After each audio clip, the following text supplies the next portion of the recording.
കേന്ദ്ര സർക്കാരിനെ RSS നിയന്ത്രിക്കാറില്ലെന്ന് RSS ദേശീയ നേതാവ് ജെ നന്ദകുമാർ. കേന്ദ്ര സർക്കാർ RSS സന്ദേശ സർക്കാർ എന്ന പ്രചാരണം ശരിയല്ല. RSS 100ാം വാർഷികം ആഘോഷിക്കുന്നില്ല എന്നും അദ്ദേഹം പറഞ്ഞു. ഈ വർഷം പുതിയ 1 ലക്ഷം ഗ്രാമങ്ങളിൽ RSSന്റെ പ്രവർത്തനം എത്തിക്കുമെന്ന് ജെ നന്ദകുമാർ 24നോട് പറഞ്ഞു.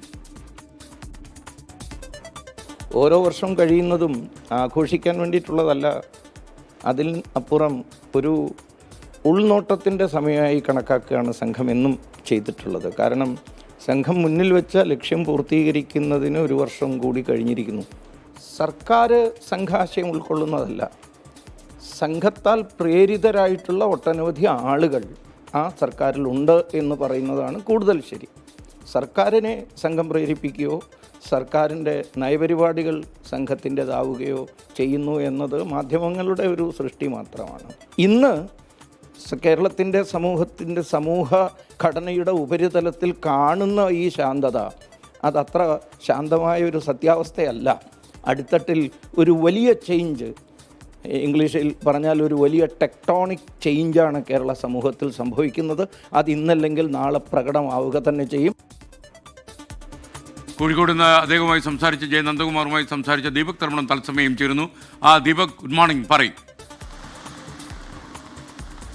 Very good morning S K N. RSSൻ്റെ കൃത്യമായ അജണ്ടകളാണ് യഥാർത്ഥത്തിൽ ജെ നന്ദകുമാർ നമ്മളോട് പറഞ്ഞത്. അതിലേറ്റവും പ്രധാനപ്പെട്ട കാര്യം RSS ഒരു ദേശവ്യാപകമായി ഒരു 100ാം വാർഷികം ആഘോഷം നടത്തേണ്ടതില്ല എന്ന തീരുമാനമെടുത്തു. ജൂബിലികൾ ആഘോഷിക്കുന്നതല്ല RSSൻ്റെ രീതി, അതിനേക്കാൾ അപ്പുറത്തേക്കുള്ള വലിയ ലക്ഷ്യങ്ങൾ സംഘം നിശ്ചയിച്ചിട്ടുണ്ട്. അതിലേറ്റവും പ്രധാനപ്പെട്ട കാര്യം ഈ വർഷം തന്നെ RSSൻ്റെ പ്രവർത്തനം എത്താത്ത 1 ലക്ഷം ഗ്രാമങ്ങളിലേക്ക് RSS കടന്നു ചെല്ലും. അതിൽ കേരളവും അതിലെ പ്രധാനപ്പെട്ട ഒരു ടാർഗറ്റ് ഏരിയയാണ് എന്നുള്ളത് ജെ നന്ദകുമാർ പറയുകയാണ്. മറ്റൊരു പ്രധാനപ്പെട്ട കാര്യം, ഈ RSS നയിക്കുന്ന സർക്കാർ എന്നുള്ളത് പൊതുവിലുള്ള വിലയിരുത്തലാണ്. പക്ഷേ എന്നാൽ RSS സന്ദേശ സർക്കാരല്ല, RSS സന്ദേശം ഉൾക്കൊള്ളുന്ന സർക്കാരുമല്ല. പക്ഷേ RSS സന്ദേശം ഉൾക്കൊണ്ട കുറച്ചുപേർ ആ സർക്കാരിലുണ്ട് എന്നുള്ളത് മാത്രമാണ് കാര്യം. മാത്രവുമല്ല, സർക്കാരിൻ്റെ അജണ്ടകളിൽ RSS പ്രകടമല്ല, RSS സന്ദേശമില്ല എന്നുള്ളത് കൂടി പറയുകയും ചെയ്യുന്നു എന്നുള്ളതാണ്.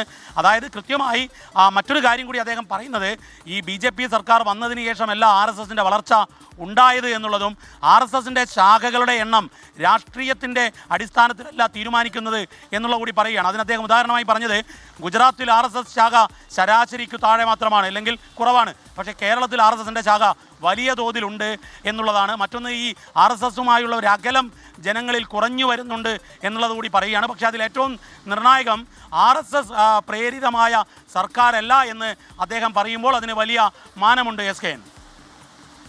ദീപക് തർമ്മണം, ഇദ്ദേഹവുമായുള്ള ഒരു വിശദമായ ദീപക് തർമ്മണത്തിൻ്റെ അഭിമുഖം നമ്മൾ ഇന്ന് രാവിലെ തന്നെ സംപ്രേഷണം ചെയ്യുന്നുണ്ട്.